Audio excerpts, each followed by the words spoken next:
Welcome back to the Bali COVID-19 update. This is March 2nd, 2022, and my name is Bruce.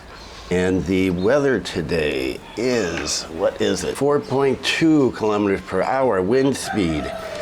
The temperature is 31.2 degrees Celsius. It is hot today, and the humidity is 65%, and it is cloudy, but pretty nice. And this is a pre-Nyepi video.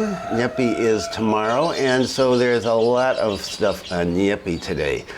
And the two main stories, one is the very confusing release the other day about March 1st and being the quarantine of 3 days, which is always in effect, and then March 14th being possibly no quarantine, and confusion about the VOA, and wow.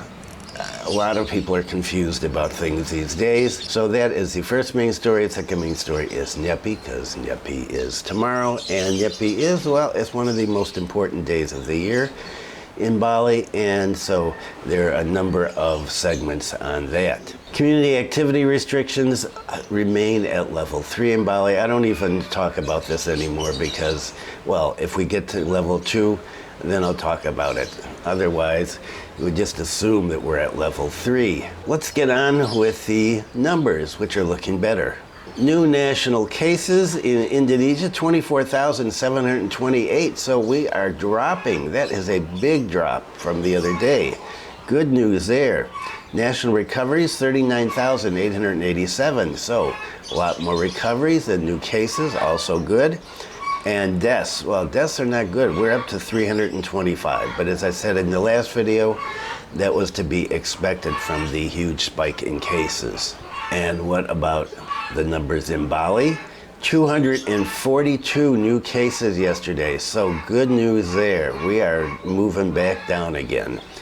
And recoveries, 1,124. And so that's good news. Almost 5 times as many new recoveries as new cases. And deaths are still unacceptably high, 21. But overall, this is good news. And so these numbers are part of what is feeding the changes that may be coming in terms of no quarantine, in terms of visas. And so we just have to wait and see, as usual. So let's get on with the first story and see if we can make any sense out of that. Here is the lead story, and it caused a lot of confusion. This came out right after I uploaded the Sunday video. Well, actually, in the morning when I woke up, I found this, and it created a lot of confusion, as a lot of stories are doing these days. Starting March 14th, PPLN to Bali will be quarantine-free. These are the conditions. There is no SE released on this, so this is not a law yet. This is not happening as of right now, as I said the other day, based on Sunday, right? And so today is Tuesday, so there is no SE on this yet. And of course, you know that that's not unusual for the government to announce something, and then you have to wait and see when it's going to become official. And so this is Pak Luhut who's saying this, so there's a good chance that it will become official. So Coordinating Minister for Maritime Affairs and Investment, Pak Luhut, said that starting March 1st, 2022, the government will impose only a 3-day quarantine for foreign travelers entering Indonesia. Now, that was here, and he made this announcement, but this has already been in effect for a while, the 3-day quarantine. So there's no change there, and a lot of people, and I did a lot of checking before I decided to do this, to talk about this, because I wanted to see if other people were as confused as I was, and they were. They said, this is already happening. Why is he announcing this now, starting on the 1st? It's already in effect. Who knows? So we know that the 3-day quarantine is already there. Here's the new thing. The government is also conducting quarantine-free trials for travelers who want to vacation in Bali starting March 14th. Okay, so that is the new thing. However, Indonesia's case fatality rate is still relatively high, and complete vaccination of the existing population is still lower than that of other countries. However, based on these data, the government continues to apply a cautious and gradual approach in determining the adjustment of the PPLN quarantine. PPLN are people traveling, coming into the country. After hearing input from experts and analyzing existing data, on March 1st, the government will impose only a 3-day quarantine for PPLNs that have complete vaccine and booster, Pak Luhut said on Sunday. Okay, that is the part. Why is he saying this? It's already in effect. And the government will conduct a non-quarantine test for PPLN coming to Bali and plan to take effect on March 14th with several conditions. Among them, travelers will have to show payment for hotel bookings that have been paid for at least 4 days, or show proof of domicile in Bali for Indonesian citizens. What about people like me that live here on a permanent basis, foreigners? Can we do the same thing? Not addressed here. Pak Luhut said PPLN must have been fully vaccinated or boosted and perform a PCR test and wait in a hotel room until negative test results come out. After that, PPLN can be free to do activities with ProCast still being applied. ProCast health and safety protocols. Then he continued, PPLN again carry out a PCR test on the 3rd day of their respective hotels. He said this is for our common security. The trial period without quarantine in Bali will be implemented with the provision of daily antigen tests on participants without exception. In addition, there will be a revocation of the guarantor sponsor for tour C visas because it's considered burdensome for foreign tourists who will enter. Now, a lot of people are taking this to say that the VOA is going to start on the 14th. It does not say that the VOA is going to start on the 14th. It said they're going to revoke the guarantor sponsor for touristy visas. I would read that as meaning you can apply yourself, but trying to second guess the government, is usually a failing proposition. And Pak Luhut continued that the government could speed up the trial period on March 14th if COVID-19 data during the next week is improved. He said, because in Bali we've seen numbers continue to improve in the last few weeks. That's true. We can accelerate the March 14th target date on Saturday and Sunday if the evaluation of the trend of cases shows improving results. And so it could be before March 14th, but there's no circular out yet. So you gotta wait until you find out about the circular. Pak Luhut said the government appointed Bali as a pilot because the second level of vaccinations was already high compared to other provinces. However, the government will continue to accelerate the doses for both elderly and booster shots. Pak Luhut said if the trial in Bali is successful, the government will expand the area without quarantine in Indonesia faster than April 1st. 2022. Okay, and so, well, this is good news if it's true. If there is going to be a test, no quarantine on the 14th or beforehand, yeah, that's great news. Getting rid of the guarantor, also good news. Is a VOA going to happen? Does not say that here yet. So, hold your horses. Okay, and more on Nyepi. For those of you who aren't familiar with Nyepi, Nyepi is on Thursday, the 3rd. And it's 24 hours of absolute silence imposed on the island from 6 a.m. Thursday, March 3rd until 6 a.m. the following morning. During this period, the airport is closed to all flights, the seaport's closed, ferry services suspended, people confined to their homes, and tourists are not allowed to leave their hotels. Even the streets are emptied of vehicular traffic as hotel workers must remain at their place of employment. They're prohibited from returning home from Wednesday evening until Friday morning. The Bali Hindu tenet of Chaturbrata stipulates that during Nyepi, devout Balinese must obey 4 chief prohibitions: not igniting fire or lighting, to refrain from work, to not venture outside their homes, and to not partake in any pleasurable activities or entertainment. Okay, and you know what that means. Non-Hindu people in Bali are supposed to observe this sacred day of peace and introspection by remaining inside their place of residence for the entire 24-hour period and avoiding activities that would transgress the observance of the day of silence. And here is what will be happening on Nyepi. Suspension of services by cellular providers for mobile phone networks and internet-provided TV, IPTV, during the entire 24-hour period. In years past, this has seen the suspension of cable and satellite TV services. But Internet service providers have been allowed to continue to operate, and I checked with BizNet, and they said, yes, we are operating, and so is IndyHome apparently, and some other ones as well. Radio and TV broadcast in Bali must be suspended for 24 hours. All public transportation services are suspended. Private vehicles of any kind and even pedestrian traffic are banned from Bali streets during the 24-hour period. And every year we get some people who are out wandering around here knowing that they're not supposed to, but they do it anyway. Hopefully we won't have any this year, and that's local people and international people, foreigners. And of course, as I said, the airports and seaports are closed. No fireworks or pyrotechnics allowed. No amplification that others might hear is permitted. Noisemakers are prohibited. Drones are not allowed. And hotels are reminded that offering branded Hari Raya Sepi packages are not allowed. I didn't know that. So remember to stay at home, and well, you can use the internet. And if you're using lights, you're supposed to cover your windows so that you can't see that the lights are on. With Nyepi coming up tomorrow, there's a lot of segments on Nyepi, and here's one on motorbikes. 35 electric motors loaned to traditional villages in Denpasar. So PLN and the community of electric motorbike users facilitated the loan of 35 electric motorbikes to all traditional villages in Denpasar for Pecalang patrols during Nyepi. The function of the motorbikes is to assist the task of the Pecalang in dealing with emergencies, and they will be returned to PLN and the people who are using or owning motorbikes on the 5th of March.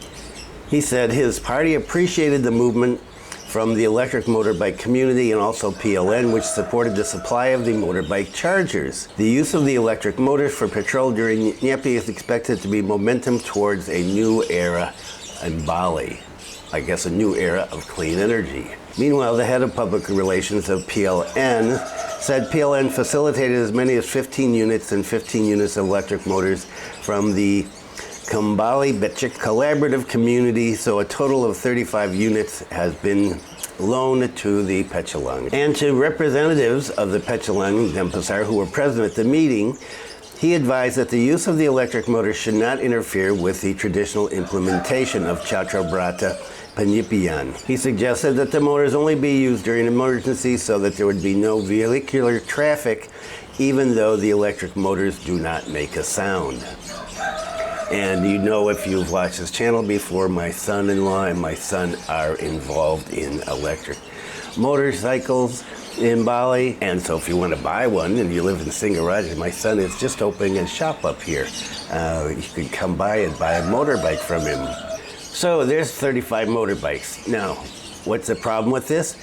Well, some people don't want to use them. So next segment, regarding electric motors, the chairperson of Pecalang Bali said walking is more Metaksu.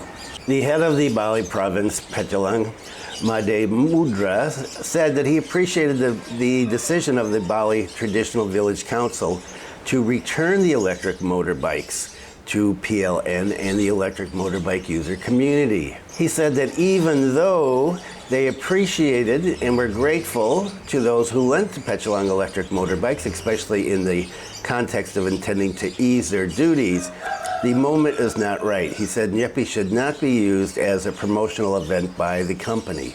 For him, he said it would be more authoritative for Pecalang to work on foot. That's what makes Pecalang Metaksu. So it looks like they are not going to be using electric motorbikes here. I don't know how this is going to work out over the next couple of days.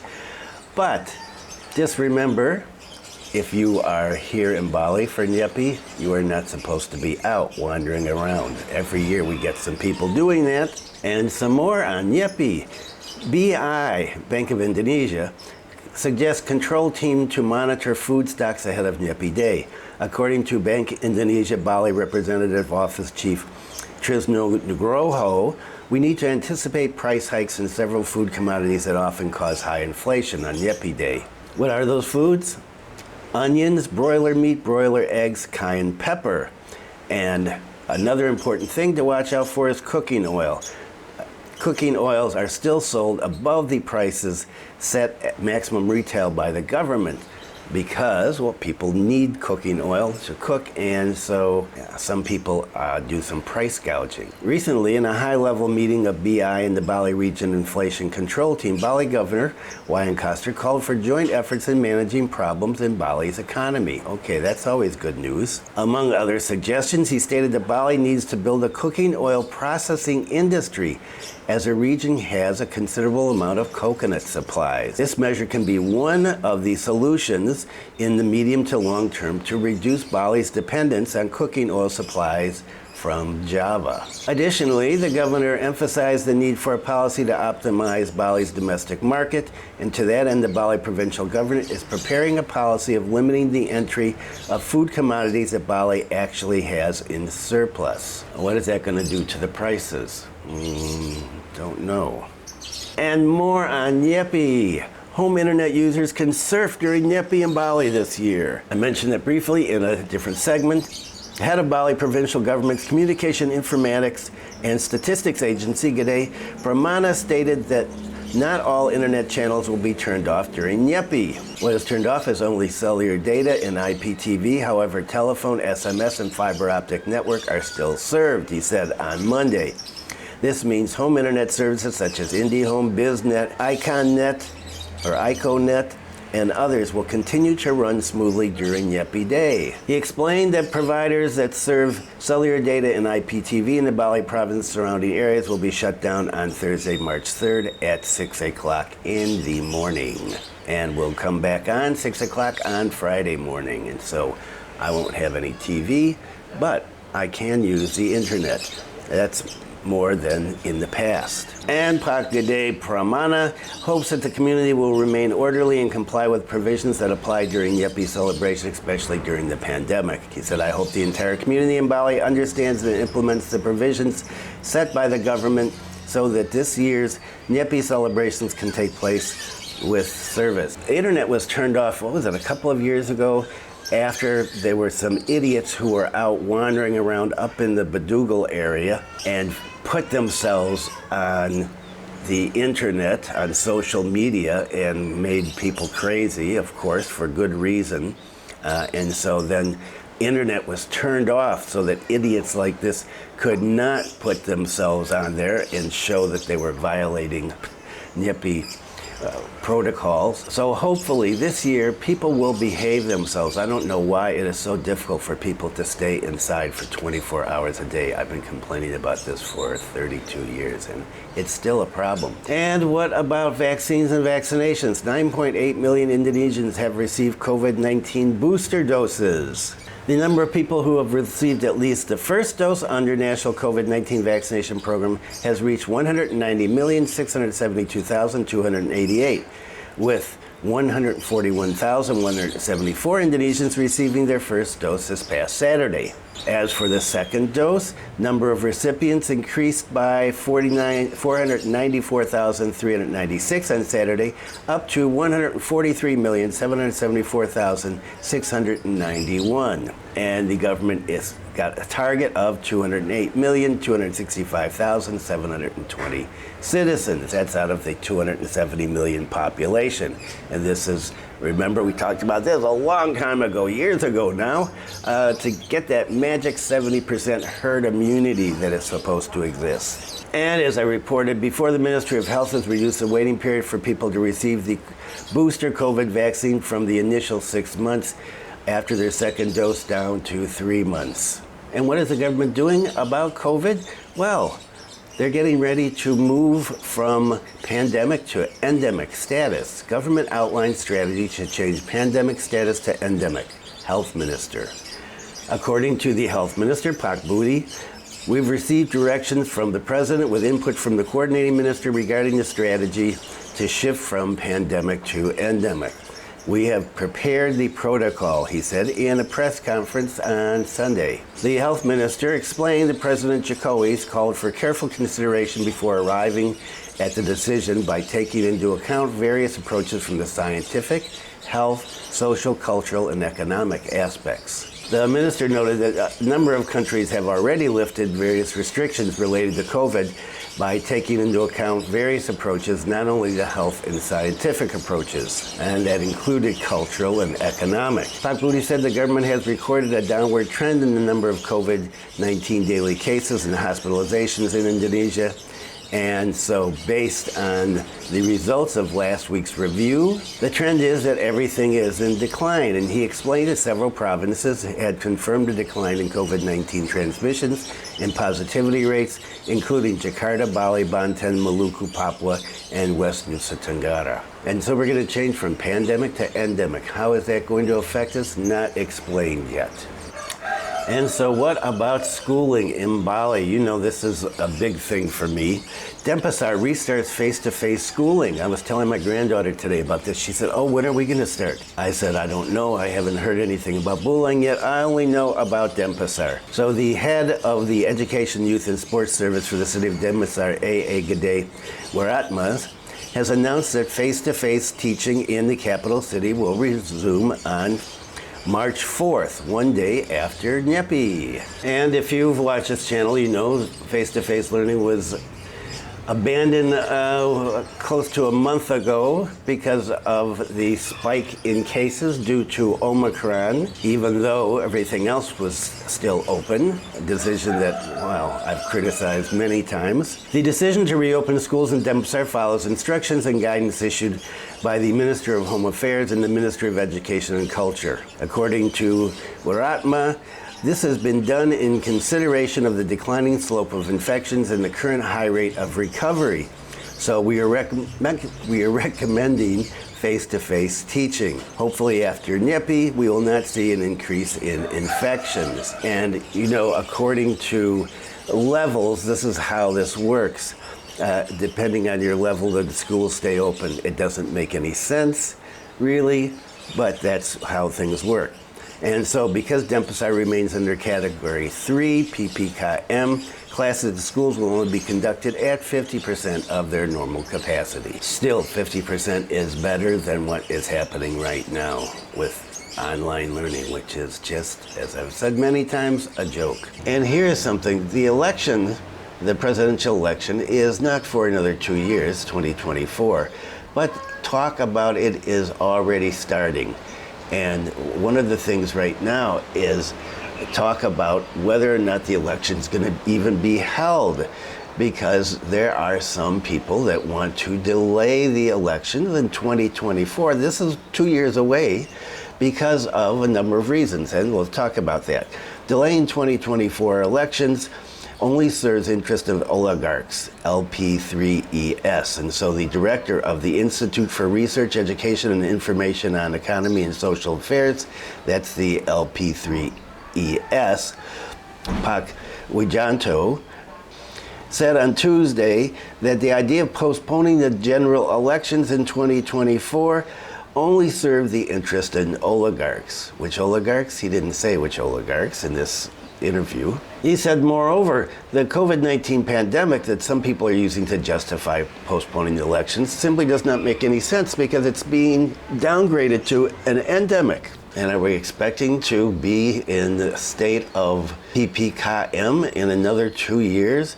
And another reason that's been highlighted in the past by several political figures is the economic crisis, which, according to the spokesperson from the organization, he said the economic crisis only incentivizes the urgency for a leadership change. So I guess he doesn't think Pak Jokowi is doing all that well. He argues that an election is one of the reward-based mechanisms to elect or re-elect if a candidate's achievements excel. If they were no good, he said, don't re-elect them. Politicians who have echoed this idea publicly of postponing the elections include the PKB chairperson, Muhammad Iskandar, the Golkar Party chair, Erlangga Hartarto, and the PAN chairperson, Zulkifli Hasan. So wow, I can't believe they're talking about postponing the election. And a lot of calls for Pak Jokowi to come out and say this is nonsense, this is not going to happen.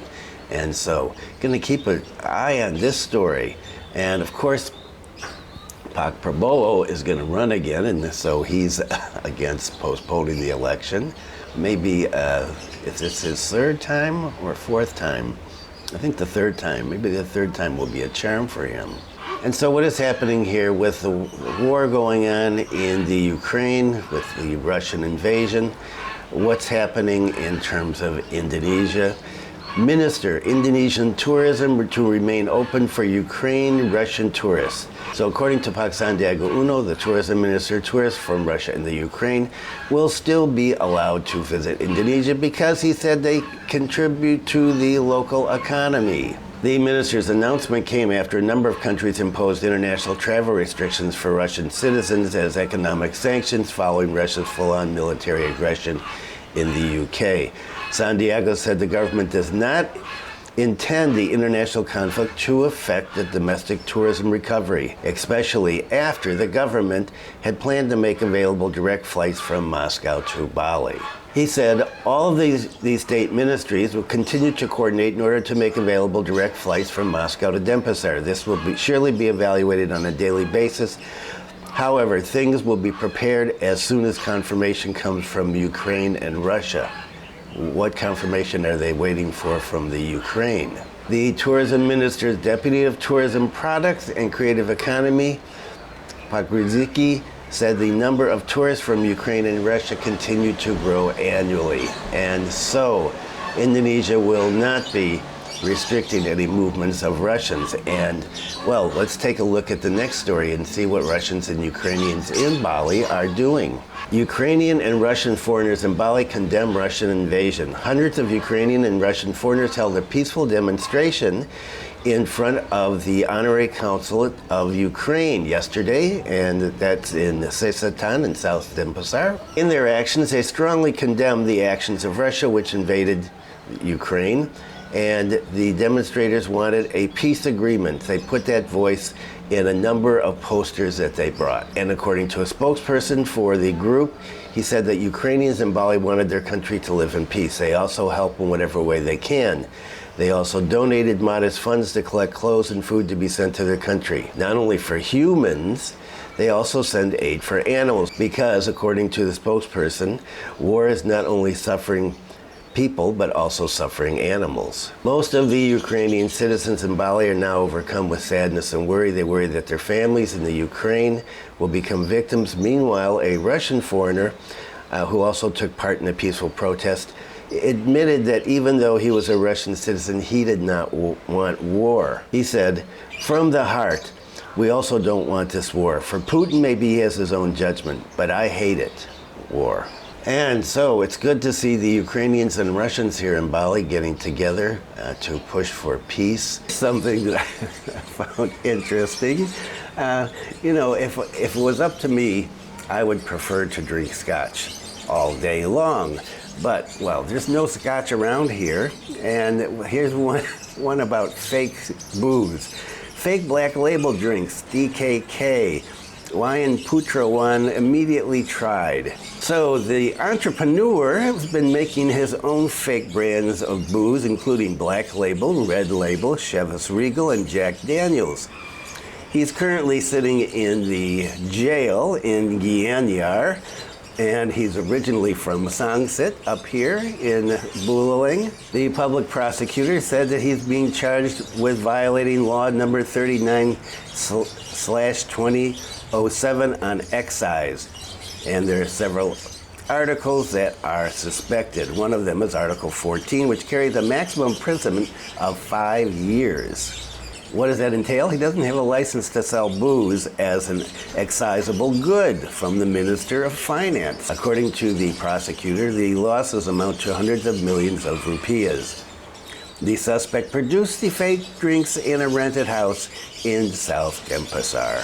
Based on laboratory testing, the goods tested are excisable goods containing ethyl alcohol containing beverages which have an ethyl alcohol content of between 35.21% to 37.69%. And so, it looks like he's going to be doing some time in the Huskau for making illegal booze. Okay, and it's time for an update and a wrap-up.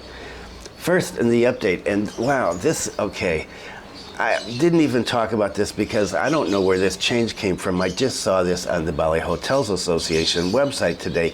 As of March 1st, we now have 18 bubble hotels. So the last video, right, I said it went from however many it was down to 6, and now it's back up again. This goes back and forth. This is one of the things that's confusing people, and it's keeping Bali and Indonesia from developing their tourism market like other countries in Southeast Asia. So as of today, there are 18 hotels, supposedly. I don't know. Tomorrow there may be 24, or there may be 2. You just have to go with the flow here. And as I've said before, I would wait a while. If I was going to travel, I would wait a while and see what's going to happen, like with the quarantine that was talked about for March 14th in the main story, or the VOA. And then here is another update. So I just saw this morning. There's going to be changes in the price of visas and maybe some new visas being issued.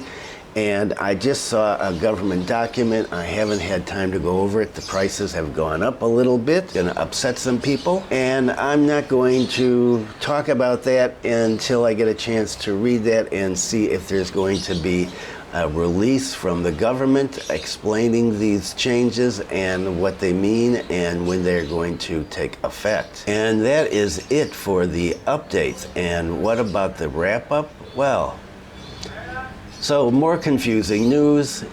We may have a no quarantine policy test policy in Bali on the 14th, or we may not. The VOA that everybody is saying is included in that announcement that's not true. There is no VOA included in that announcement. The visa situation is still unclear.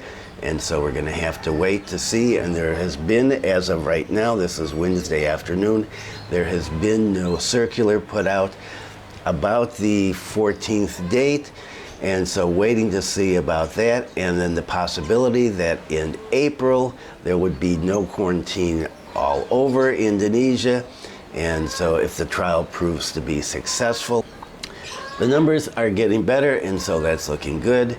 And well, tomorrow is Nyepi, and so remember to follow the rules. If you found this video useful, helpful, informative, amusing, not irritating, please give it a thumbs up. And if you have not subscribed, please consider subscribing. We do videos on Wednesday and Sunday, the updates and cooking videos on Sunday, although that's been put on hold until my voice gets better and my lungs get better. And my wife is still not up to 100% either, so we put that off for a few weeks. Thanks for viewing. Stay safe. Be kind to someone today. Happy Nyepi tomorrow. And I will see you on Sunday.